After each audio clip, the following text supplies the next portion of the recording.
Drake Riggs here with the scrap with Ava Knight, who gets ready for Bellator 238. Of course, that's why we're here. Ava, what was it, like 9 days after your last fight, your MMA debut, you had a boxing match, correct? Yeah.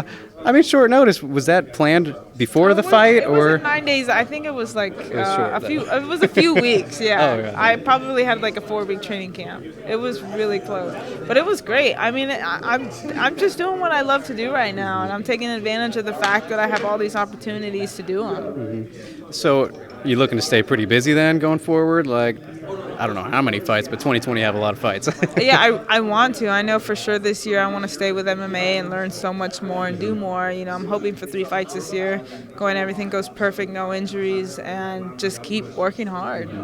So, any boxing at all then, or just going to try and stick with this MMA thing and just hone your skills there? I would like to stick with MMA this year. I don't think there's anyone in boxing right now that I'm even worried about in my weight class. So I think if I were to focus on MMA and keep going, and when I feel like there's someone in boxing that really holds a threat, that I might be like, hey, I can beat that girl too. So I might, that's later on in the road. But I think right now I'm excited about MMA. There you go, right on. And when you look at like the landscape of the division and everyone who's in it, there's some other boxers in there too. But when you just kind of look at everyone and compare yourself, you feel like, hey, I got the best striking out here, best hands. I mean, do you do that at all? Kind of look at everybody?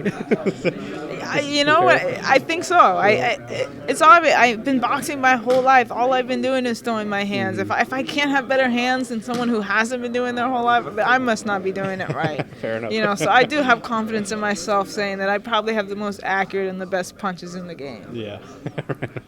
And for this next one, is there anything in particular that you're looking to like show off? I mean, maybe the ground game's the obvious answer, but maybe you just want to keep, getting knockouts. Are you looking to get anything specific without telling me your game plan necessarily, but I love to box. I love to throw hands. I'm gonna get in the cage and I'm just gonna fight. I'm here to fight. I'm here to give people problems, whether that means being a heavy puncher or having you take me down and trying to figure out how to either get back up or submit you. That my whole game plan. Obviously, I already know how to be on my feet, so it's gonna really be boiled down to what I did on the ground. And a lot of people are going to underestimate the people that I've had around me and the things that I've learned, because I think it's going to be really fun to watch.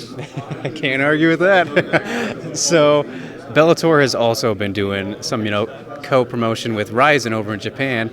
I don't know if you've seen any of that, but, they just had their big year-end show in Japan. Is that something you'd want to be a part of someday? Maybe, go over to Japan, fight for Ryzen in a ring? I don't know. It's a familiar territory. I don't know what it is. Is it kickboxing or is it MMA or is it MMA in a ring? MMA in a ring. They also do kickboxing fights. No Muay Thai, but kickboxing also. I don't know what I would. MMA in a ring, essentially. Okay, I would assume MMA in a ring would be harder because you can't really use the fence the same. So you're kind of like either stuck. But I believe they put you back in the middle when you get to the if end. it gets if you're going out of the ring a little bit, then yeah. I don't know. That kind of scares me. Yeah. But I mean, I'm there for every opportunity. I'm here to fight. Don't know till you try it. Yeah, exactly. We might get some people to fall out the ring. Who knows? That does happen. It does happen, especially with takedowns. All right. And, big main event, the women, fighting for the title. Chris Cyborg, Julia Budd. Is there anyone you're leaning towards in that one? Anybody you like? I really like both of them. I'm so honored to be on a card with 2 great women athletes who are just kicking ass. Cyborg has been around a long time and has been beating people up for so long. And not only in the cage, she's done kickboxing, she does jiu-jitsu. She's just an amazing athlete. And then Bud is just an amazing. I actually been watching her a lot in the gym, and we've been having her on the screen. I'm like, man, this girl is tough, and I'm really excited for this fight. Right on, right on.